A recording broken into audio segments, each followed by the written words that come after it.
Meus amigos, acabado aí o livro de Gênesis, chega a Êxodo, o seguinte cenário, né? O povo de Israel, os filhos de Jacó, estavam tudo no Egito, que José trouxe eles para cá para não morrer de fome. Estavam todo mundo instalado ali, cresceram, se multiplicaram, se instalaram na cidade de Gósen, que é uma cidade lá do Egito.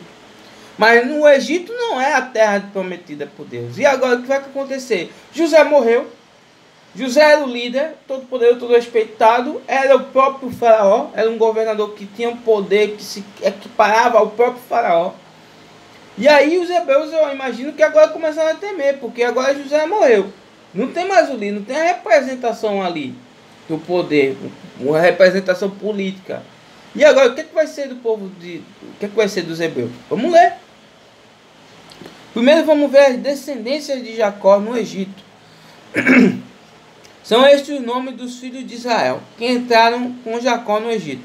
Cada um entrou com sua família. Rubem, Simeão, Levi, Judá, Issacar, Zebulon, Benjamim, Dan, Naftali, Gade, Asser. Todas as pessoas, pois, que desceram de Jacó foram 70. José, porém, estava no Egito. Então foram 66 que veio, mais os 4 da casa de José, que é José, a esposa e os 2 filhos. Faleceu José e todos os seus irmãos, e toda aquela geração, toda essa geração, todos esses filhos de Jacó, né? A toda essa geração, os seus irmãos, Benjamim, todos eles morreram, já se passou essa geração. Mas os filhos de Israel foram fecundos e aumentaram-se muito e multiplicaram-se grandemente, fortemente, de maneira que a terra se encheu dele, ou seja, como Deus tinha abençoado. Então eles se procriaram como se fosse procriar. Era gente para mais de metro. Era metro quadrado, gente em cima do outro, porque era um povo que tinha recebido de Deus a bênção de se multiplicar. Então estava se multiplicando, um por cima do outro lá. Então estava se enchendo. Já passaram as gerações, né? Temeram o povo do Egito, e se levantou um novo rei sobre o Egito que não conhecera José. Então foi passada a geração, aquele faraó reconhecia, respeitava José. Imagino eu que o filho dele ainda reconhecia José, reconhecia ali o que o José havia feito, tinha salvado aquele povo. Mas foi passando de geração para geração, de maneira que o que José havia feito não chegou aos ouvidos, ou não era significativo para o então rei do Egito, o faraó do Egito, que agora estava atual. Então, não, quem foi esse José? Não me interessa, é um hebreu aí. Não fez nada para mim. Se ele fez no passado, não me interessa. Ele disse ao seu povo: eis que o povo dos filhos de Israel é muito numeroso e muito forte. Mais forte que nós.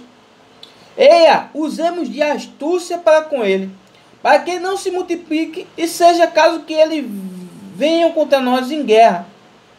Ele se ajunte com os nossos inimigos e peleje contra nós e saia da terra. E os egípcios puseram sobre eles feitores de obras, para os afligirem em suas cargas. Os israelitas edificaram a Faraó as cidades, celeiros, Pitom e Ramassés. Aqui, para tomar como uma observação, quando eles os israelitas foram para o Egito, foram tratados como visitantes, com todo o prestígio que José estava ali, né, na família dele. Foram tratados bem, receberam terra, foram tidos como próprios egípcios mesmo, que eles morriam, os egípcios choraram, trataram muito bem o povo hebreu, pelo respeito que José havia construído naquele lugar. Mas passou-se os anos, o respeito de José não mais existia. O faraó que entrou agora não levava em consideração os feitos que José havia feito. E aí decidiu que esse povo de Israel poderia ser tão numeroso que poderiam querer tomar a terra deles, queriam em guerra contra eles. Então colocou feitores, colocou os seus soldados para fazer do povo que outrora era um povo que estava vivendo ali pacatamente, vivendo em comunhão com os egípcios, passaram a ser escravos dos egípcios. onde eles edificaram e construíram várias cidades aqui, como a Bíblia fala. Então os egípcios, com tirania, poder, faziam servir os filhos de Israel. Então os filhos de Israel passaram a ser os escravos do Egito. Foi aí que passou a servir, né, o povo de Israel. E lhes fizeram amargar a vida com dura servidão. Então veja, com dura servidão, né, eram povos livres, passaram a ser escravos, dura servidão, com tirania o Egito agia com eles. Mas quando Deus tirou eles do Egito, no deserto, pediam para voltar, dizia que era melhor lá. Veja que povo ingrato, né? E lhes fizeram amargar a vida com dura servidão, em barro e em tijolos, e com todo o trabalho no campo, com todo o serviço em que na tirania os serviam. O rei do Egito ordenou as parteiras hebreias, das quais uma se chamava Sifrá e outra Puá, dizendo: quando servirdes de parteiras hebreias, examinai, se for filho homem, mata, mas se for filha mulher, vive. As parteiras, porém, temeram a Deus e não fizeram como lhe ordenara o rei do Egito, antes deixaram viver os meninos. Ou seja, temendo que eles crescessem ainda mais, o faraó, além da maldade de tornar aquele povo escravo, fez com aquele povo de Israel a maldade de matar os filhos. Se nascessem homens, eram para ser mortos, para que eles não crescessem e pela quantidade numerosa, quisessem ali atacar o Egito e se vingar por ter tomado ele como escravos. Agora, se fosse mulher, eles deixariam nascer.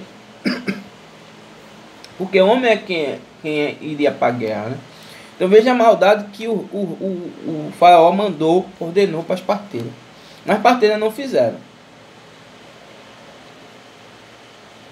Então o rei do Egito chamou as parteiras e lhe disse: por que fizeste isso e deixaste viver os meninos? Por que você não matou os meninos? Responderam as parteiras a faraó: é que as mulheres hebreias não são como as egípcias. São vigorosas, e antes que ele chegue à parteira, já deram à luz os filhos. E Deus fez bem às parteiras, e o povo aumentou e se tornou muito forte. Ou seja, as parteiras com medo de Deus, não querendo praticar o mal, né, matar a criança, enganou o Egito dizendo: mas as hebreias são muito fortes, elas mesmo não têm filho sozinho, quando a gente chega lá já teve o filho. Os que a gente não matou. Então Deus conservou as parteiras em vida, ou seja, o faraó não mandou matá-las, né? E aí foi crescendo ainda mais a população dos hebreus, né? E porque as parteiras temeram a Deus, ele lhes constituiu família. Então ordenou Faraó a todo o seu povo, dizendo: a todos os filhos que nascerem aos hebreus lançareis no Nilo, mas a todas as filhas deixará viver.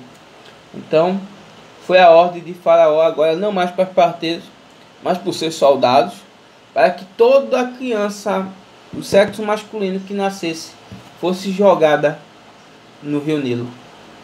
Então essa era o quadro do povo de Israel quando José morreu e não tinha mais agora a sua história, tendo a sua história como referência mais no Egito. Não importava mais o que José havia feito.